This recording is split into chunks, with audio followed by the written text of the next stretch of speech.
Morning, everybody. Faith Goldy's channel has launched with a splash, 22,000 views, and her subject is the Islamic Party of Ontario. You should go watch it. It's worthwhile. She does a good job. And I've got a short video today. I'm very, very busy. I've got some meetings and other stuff to get to. So a quick video this morning.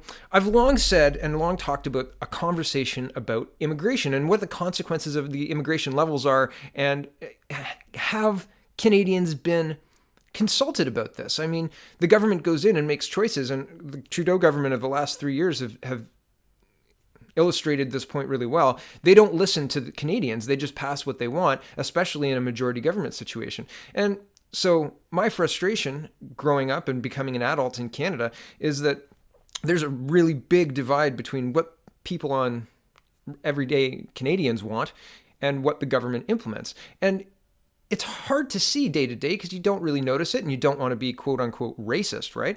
But when you look at a city like Brampton and the change that has happened in Brampton from 1982 or 1971 to now, it is stark. It is stark in a way that is shocking.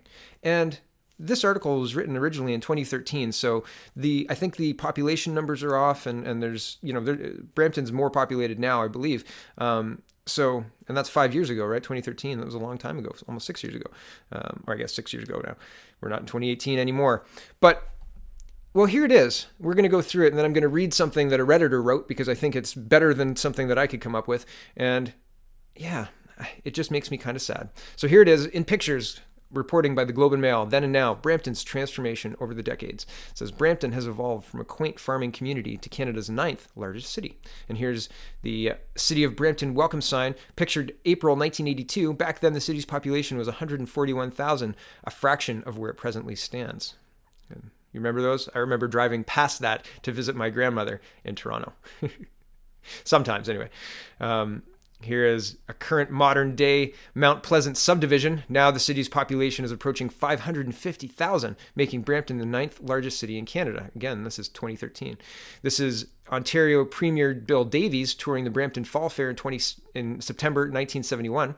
When Mr. Davies was elected Premier, Brampton was a quaint bedroom community of 72,000 people. Here's a fast forward to 2010, 11, 12, or 13.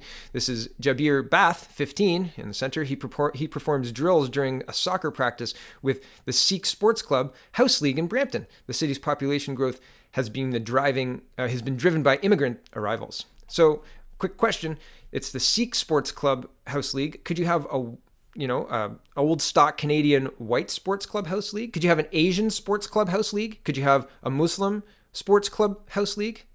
How about a black sports club house league?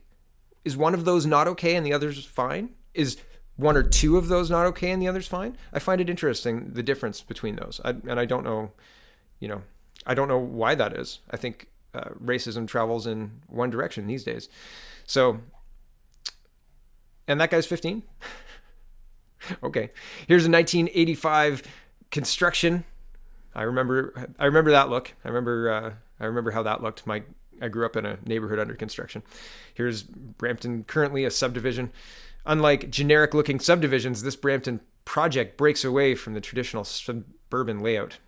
Sure. And here's an old colonial-looking French and English-inspired street from 1982.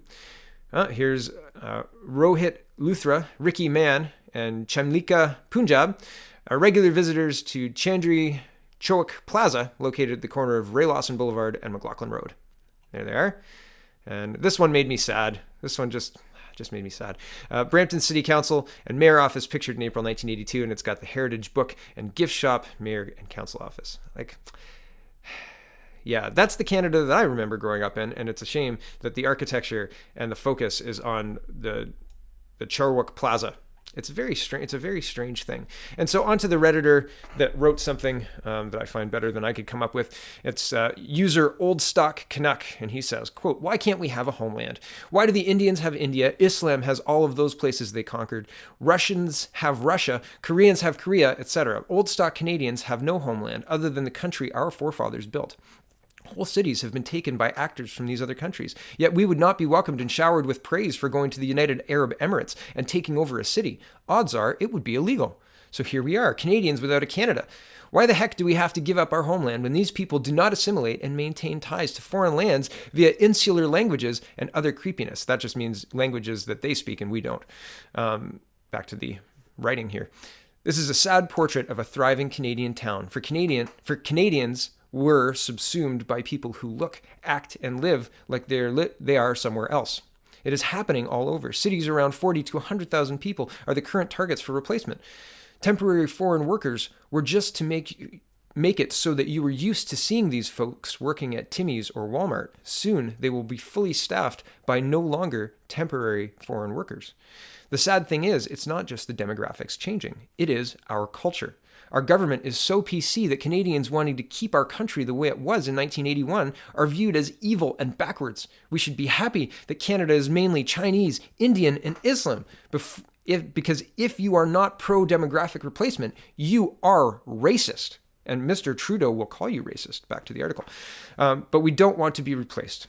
We want Christmas and a future for our children where they aren't treated like second-class citizens in their own homeland. If you want to come, assimilate, and be normal, fine.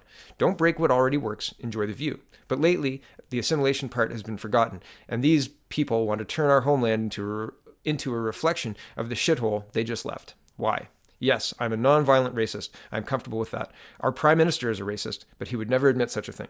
And that comment was meant to spark conversation, and the conversation is worth reading. I think it's cogent.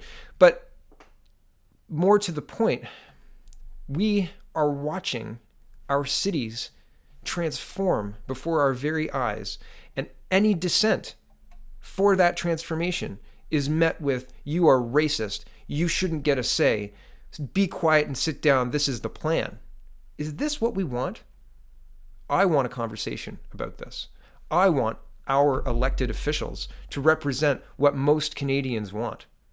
That's what I want. And they haven't been up till now. So the transformation over decades has been shocking. And the transformation of our culture and the transformation and loss is something we should be talking about as a country, as a province. Why aren't we? The media is silent. These things, the Islamic Party of Ontario, that's big news. You have to ask yourself why the media is silent. The transformation of our country is big news. And the media is making it seem like it's a positive thing.